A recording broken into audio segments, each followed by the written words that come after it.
मैं doctor Rashmi Agarwal, associate professor history, SMB government PG college Nathdwara से हम थर्ड ईयर हिस्ट्री का first paper outline history of Rajasthan का अध्ययन कर रहे हैं।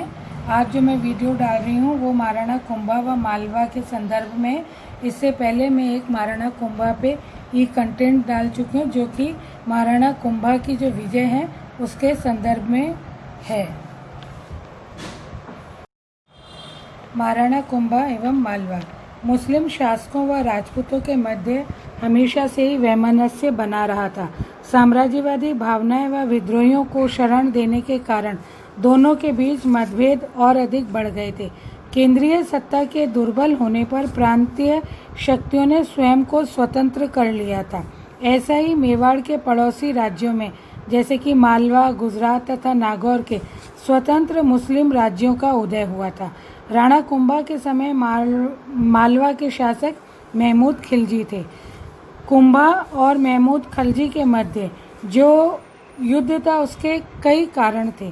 मैं आपको एक एक करके बता रही हूँ। फर्स्ट था दिल्ली सल्तनत का निर्बल होना।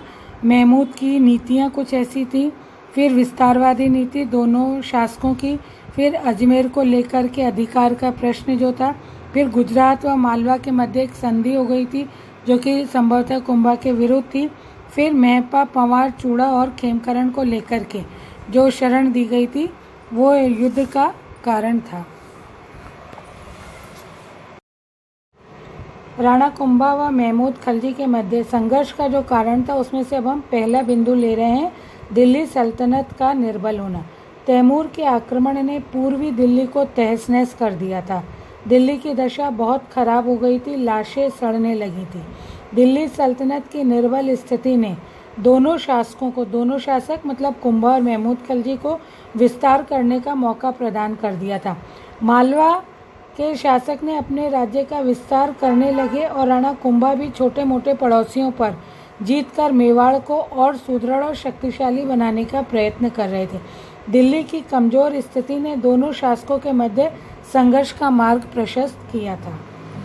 तैमूर के आक्रमणों का जो सन है वो लगभग 1399 ईस्वी माना जाता है। दूसरा इसमें बिंदु है महमूद की स्वयं की नीतियाँ जो कुंभा के साथ युद्ध का कारण भी बनी थी, वो मैं अब आपको बता रही हूँ। राणा कुंभा द्वारा मालवा के आंतरिक मामलों में हस्तक्षेप करने के कारण दोनों राज्यों में आपसी संबंध बिगड़ गए थे। मालवा सुल्तान होशंग शाह की मृत्यु के बाद उसका मंत्री महमूद खिलजी ने सिंहासन प्राप्त करने का प्रयास किया तो होशंग शाह के पुत्र उमर खां ने गद्दी प्राप्त करने हेतु कुंभा से सैनिक सहायता मांगी। इस तरह उमर खां व महमूद खिलजी के मध्य सारंगपुर का युद्ध हुआ जिसमें उमर खां परास्त हुआ। मालवा में महमूद का अधिकार हो गया। मेवाड़ व मालवा के मध्य संबंध बिगड़ने लग गए थे। एक अन्य कारण और हम आगे बढ़ते हुए देखेंगे, मेहपा, पंवार, चूड़ा व खेमकरण। मालवा के सुल्तान द्वारा मेवाड़ के असंतुष्ट सरदारों को अपने यहाँ शरण दी गई थी। महमूद खिलजी ने कुंभा के पिता मोकल के हत्यारे मेहपा, पंवार को अपने यहाँ शरण भी दी और जागीर भी दे दी। मेवाड़ के आंतरिक दशा का अध्ययन हेतु राजकुमार चूड़ा व कुंभा के विद्रोही भाई खेमकरण को अपने राज्य में शरण प्रदान की। इस तरह महमूद खिलजी ने कुंभा के विद्रोहियों को अपने यहाँ शरण देकर युद्ध को अवश्यंभावी बना दिया था, जिससे कि हम इनकार नहीं कर सकते। एक और अन्य कारण जो मैं आपको बता रही हूँ, विस्तारवादी नीति। एक तरह कुंभा तो दूसरी तरफ महमूद खिलजी, दोनों ही विस्तारवादी नीति के अनुयायी थे।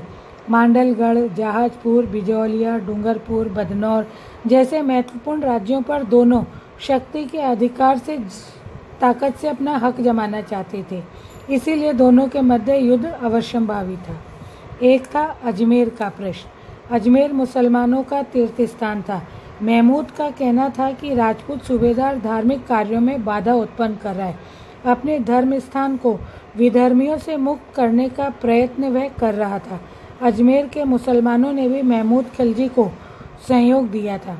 महमूद ने राणा को धोखे में रखने के लिए कुछ सेना मंदसौर आक्रमण के लिए भेजी और वह स्वयं आक्रमण करने के लिए अजमेर आ गया। अजमेर का सूबेदार गजाधर सिंह वीरता से युद्ध करता हुआ मारा गया, परंतु मुस्लिम सैनिक वेश बदलकर तारागढ़ में घुस गए। वह किले को जीत लिया। कुछ महीने के पश्चात कुंभा ने इस किले को वापस जीता। धार्मिक महत्व के कारण अजमेर दोनों के लिए संघर्ष का कारण बना हुआ था।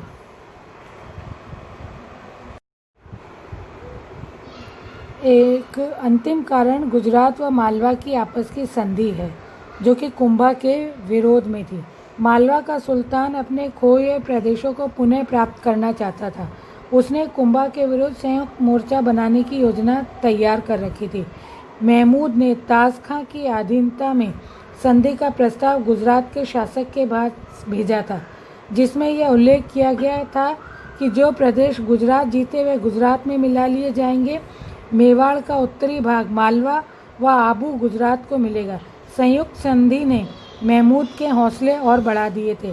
इन उपयुक्त कारणों से मेवाड़ के शासक कुंभा तथा मालवा के सुल्तान महमूद खलजी के मध्य संघर्ष आरंभ हो गया था। कुंभा और मालवा के मध्य युद्ध ये है सारंगपुर का युद्ध, जो 1437 ईस्वी में हुआ था। राणा कुंभा मेवाड़ के विद्रोही सरदार महपा पंवार को वापस भेजने हेतु महमूद खिलजी से बार बार मांग कर रहे थे, जिसको कि महमूद खिलजी अस्वीकार कर रहा था। कुंभा अपनी सेना के साथ मंदसौर जावरा के स्थानों को जीतते हुए सारंगपुर पहुंचे, जहां उनका सामना महमूद खिलजी से हुआ। सारंगपुर का युद्ध 1437 ईस्वी में लड़ा गया था, जिसमें महमूद खिलजी परास्त हुआ था। उसे बंदी बनाकर 6 माह तक चित्तौड़ के किले में रखा गया था और बाद में उसे बिना दंडित किए ही मुक्त कर दिया गया था। सभी मुस्लिम इतिहासकार इस विजय को स्वीकार करते हैं।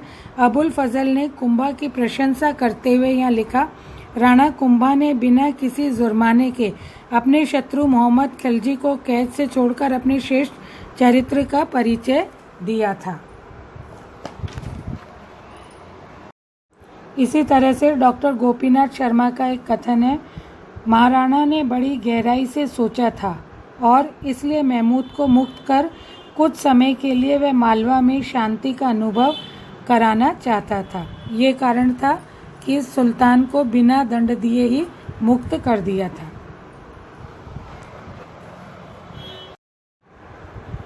कुंभा और मालवा के साथ आगे भी कुछ युद्ध हुए हैं, जिनका मैं एक एक करके वर्णन आपको बता रही हूँ। मालवा का मेवाड़ पर आक्रमण 1443 में 1443 में अपनी पराजय का प्रतिशोध लेने हेतु महमूद ने कुंभलगढ़ पर आक्रमण किया। इस संघर्ष में मेवाड़ का सेनापति दीप सिंह मारा गया। महमूद ने बाण माता के मंदिर को नष्ट कर दिया। इस तरह मांडुवे लौट गया। फिर है महमूद का मांडलगढ़ पर आक्रमण, जो 1446 में 1446 में है। मेवाड़ का पूर्वी भाग, जिसे कि हम मांडलगढ़, बिजौलिया तथा मेनाल के प्रदेश कहते हैं, हाड़ौती से निकट होने के कारण उनका सामरिक महत्व अधिक था। महमूद इस दुर्ग पर अधिकार न कर सका क्योंकि राणा ने अच्छे से मोर्चाबंदी कर रखी थी। लगभग 3 दिन तक युद्ध चला और युद्ध में कोई भी निर्णय नहीं हो सका। अतः दोनों पक्षों ने संधि वार्ता करके इस युद्ध को समाप्त कर लिया था।